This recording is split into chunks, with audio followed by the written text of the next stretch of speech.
Krishna to each and everyone. सो कैसे हो आप सब? आई होप आप सब बहुत अच्छे हो। आज हम करने जा रहे हैं अपने BPSCT 135 के, सॉरी यहाँ पे BCSCT होगा, सॉरी यहाँ पे क्या है हमारा BCSCT है, नॉट BPSCT, यहाँ पे BCSCT, ठीक है। BCSCT के इम्पॉर्टेंट जो क्वेश्चंस आते हैं प्रीवियस ईयर के, जो एग्जाम में मोस्ट रिपीटेड है इग्नू के, वो वाले क्वेश्चंस करने जा रहे हैं, वो भी सिर्फ 2 मार्क्स के, ठीक है। पहले हमने 1 मार्क्स किया था, अब 2 मार्क्स करेंगे, फिर 3 मार्क्स के, फिर 4, फिर 5, फिर हम इंपॉर्टेंट डेरिवेशंस देखेंगे, फिर इंपॉर्टेंट डायग्राम्स देखेंगे, फिर इंपॉर्टेंट मोस्ट रिपीटेड क्वेश्चंस देखेंगे, फिर इंपॉर्टेंट डेफिनेशंस देखेंगे, और फिर न्यूमेरिकल वैल्यूज़ देखेंगे, न्यूमेरिकल क्वेश्चंस देखेंगे सारे, ठीक है। इतना करते ही आपके बहुत अच्छे नंबर आ जाएंगे आपके ये वाले एग्जाम में, ठीक है।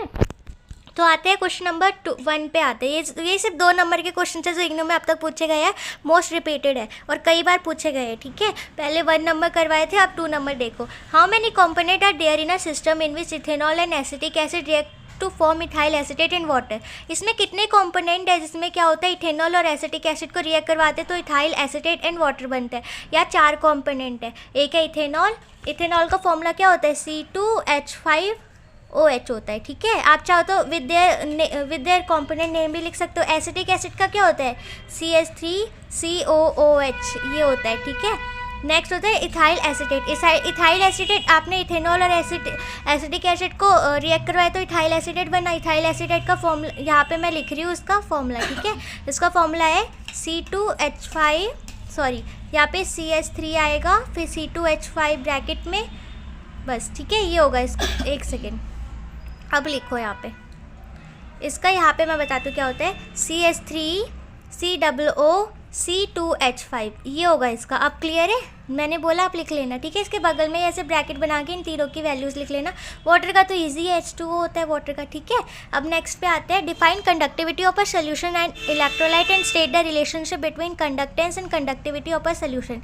आपको बताना है कि कंडक्टिविटी ऑफ अ सोल्यूशन क्या होती है, बहुत इंपॉर्टेंट क्वेश्चन है, ये वाला टिक कर लो, बहुत इंपॉर्टेंट क्वेश्चन है। Conductivity, the ability of a solution to conduct electricity, वो एबिलिटी सोल्यूशन की जिसमें वो कंडक्ट कर सके electricity. Relationship between conductance and conductivity, most important question है, ये आप टिक कर लो, 10 बार कर लो टिक। कंडक्टिविटी का फॉर्मूला होता है K = conductance into cell constant, जो कि ये है फॉर्मूला उसका, ठीक है।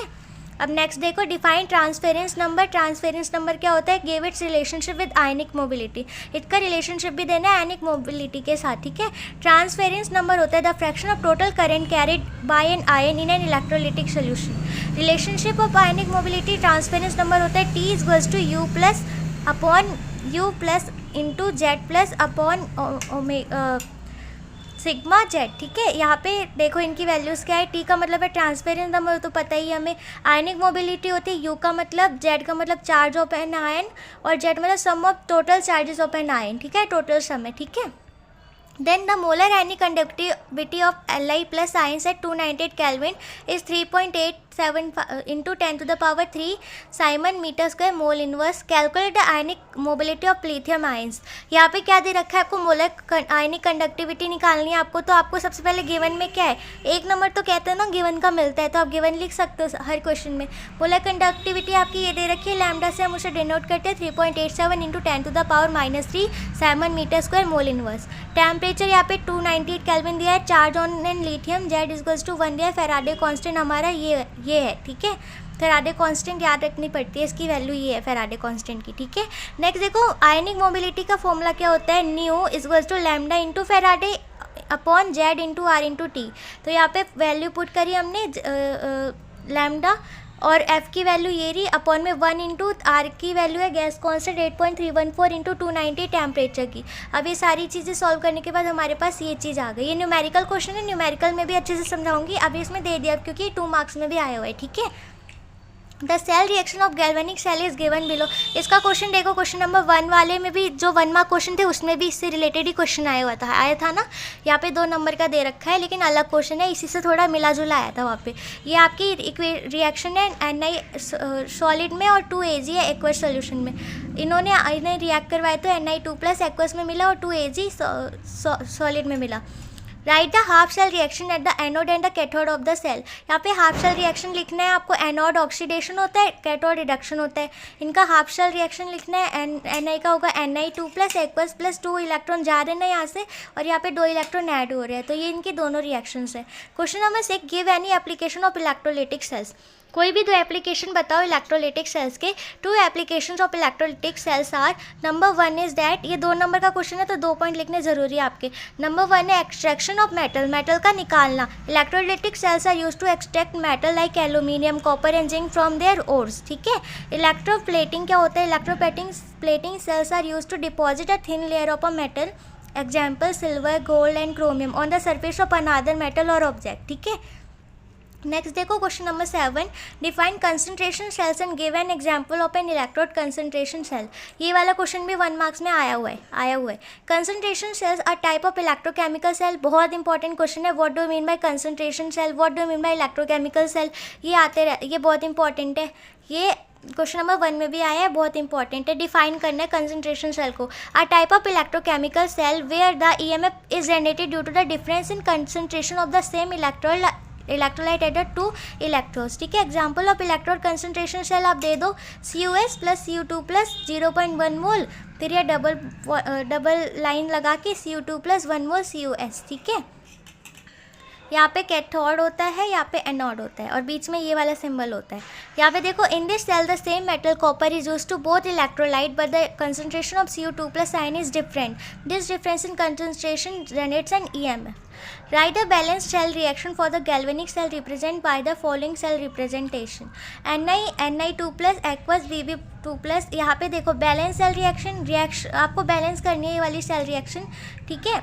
ये रहा, इसको हमने बैलेंस किया तो हमारे पास ये वाली रिएक्शन आई, ठीक है। अब नेक्स्ट देखो, what is trans esterification, given reaction is illustrated. Trans-esterification, a chemical reaction where an ester is converted into 2 ester by exchanging the alkyl group with their alkyl group, ठीक है। एलोस्ट्रेटिव reaction ये रही, CH3COOH, methyl acetate को आपने ethanol के साथ reaction करवाई तो आपके पास इथाइल एसीटेट आया और मिथेनॉल बना, ठीक है। What products are obtained when benzene reacts with Br2, मतलब ब्रोमाइड और फेरिक ब्रोमाइड, ठीक है।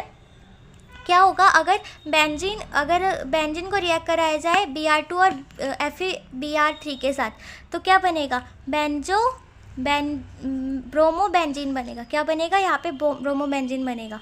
What is the concentration cell, ये वाला क्वेश्चन वापस से आ गया। देखो क्वेश्चन नंबर 11 और जो हमने यहाँ पर किया था ना, ये वाला question, what are the concentration cell, ये वाला सेम रिपीट हो गया, लेकिन थोड़े से अलग लैंग्वेज में, है ना। तो ये इंपॉर्टेंट क्वेश्चन है, इस पर डबल टिक या ट्रिपल जितने लगाने लगा लो, और अच्छे से करके जाना, सारे ही अच्छे से करके जाने आपने, ठीक है। राइट द कंसंट्रेशन सेल क्या होते हैं, give an example of electrode concentration cell. जो वहाँ पे एग्जांपल था वही एग्जांपल यहाँ पर भी है, जो वहाँ पे डेफिनेशन थी वही डेफिनेशन यहाँ पर भी है, सेम है, ठीक है। यहाँ पे सेम है, वही चीज़ें सारी सेम है यहाँ पे, ठीक है। List different method based on EMF measurement that can be used for determination of pH of aqueous solution. Method based on EMF measurement of pH determinants. Hydrogen electrode measures EMF using a hydrogen electrode and reference electrode. हमेशा hydrogen electrode पे लेते हैं. Glass electrode uses a glass electrode and a reference electrode to measure EMF. Quinhydron electrode measure EMF using a quinhydron electrode and reference electrode. Antimony electrode uses an antimony electrode and a reference electrode to measure EMF. State Nernst distribution law. ये important question है. Nernst distribution law, when a solute is distributed between immiscible liquids, the ratio of concentration of two solute in two liquids is constant at given temperature. ये इसका वो है distribution coefficient, ठीक है, formula. What is the criteria of phase equilibrium in one component system containing 3 phases of equilibrium at different temperature and pressure? इसका answer होगा criteria for phase equilibrium in one component system is at constant temperature and pressure the 3 phases solid, liquid and gases are equilibrium when. ये equilibrium तब होगा जब u1 = nu2 = nu3 equal हो, जहाँ पे nu1 and nu2 and nu3 क्या है, chemical potential से of solid, liquid and gas basis respectively. Question number 16 देखो, right the 2 application of solvent extraction. कोई भी सॉल्वेंट को निकालना है, एक्सट्रैक्ट करना है, तो उसके कोई एप्लीकेशन बताने हैं आपको. Number 1 hydrometallurgy. Solvent extraction is use to extract and purify metals like copper, nickel and uranium from their ores. उनसे निकालने में और उन्हें प्योरीफाई करने में हेल्प करता है ये हाइड्रोमेटलर्जी। देन देखो pharmaceutical industry, solvent extraction is use to extract and purify active pharmaceutical ingredients APIs from natural sources of chemical synthesis. ठीक है, नेक्स्ट देखो question number 17, give reaction involve for the conversion of the following. ये आपको reaction बतानी है कि कैसे आप कन्वर्जन कर सकते हो, सॉरी कन्वर्ट नहीं कन्वर्जन कर सकते हो। ठीक है, एनिलीन टू ब्रोमोबेंजीन। तो सबसे पहले conversion of aniline to bromobenzene क्या करना है आपको, एनिलीन टू ब्रोमोबेंजीन में रिएक्शन इन्वॉल्व होगी आपकी ये वाली डाइजेशन सीट। ये जो है एनिलीन में आप HNO2+ रिएक्ट कर दो, फिर ये आपका बन जाएगा। ठीक है, number 2 replacement of diazonium group from Cl-, तब भी आपका ये ग्रुप बनेगा। क्वेश्चन नंबर 18 में आपको क्या करना है, क्वेश्चन नंबर 18 में भी आपको कन्वर्जन करना है एनिलीन टू पैरानाइट्रो एनिलीन। ठीक है, conversion of aniline to paranitro aniline reaction involve, यहाँ पे प्रोटेक्शन ऑफ अमीनो ग्रुप कर सकते हो। हाँ, कहाँ गया, वॉशरूम में। तो यहाँ पे देखो, सो यहाँ पे प्रोटेक्शन ऑफ अमीनो ग्रुप कर सकते हो आप, दोनों तरीक़ों से कर सकते हो। नाइट्रेशन कर सकते हो, डेप्रोटेक्शन ऑफ अमीनो ग्रुप भी कर सकते हो। तीनों में से कुछ भी कर सकते हो, कोई सा भी एक कर सकते हो। तीनों रिएक्शन इन्वॉल्व है इसमें, चाहे आप ये याद करो, ये याद करो या ये याद करो, लिखनी तीनों में से कोई एक ही है। ओके।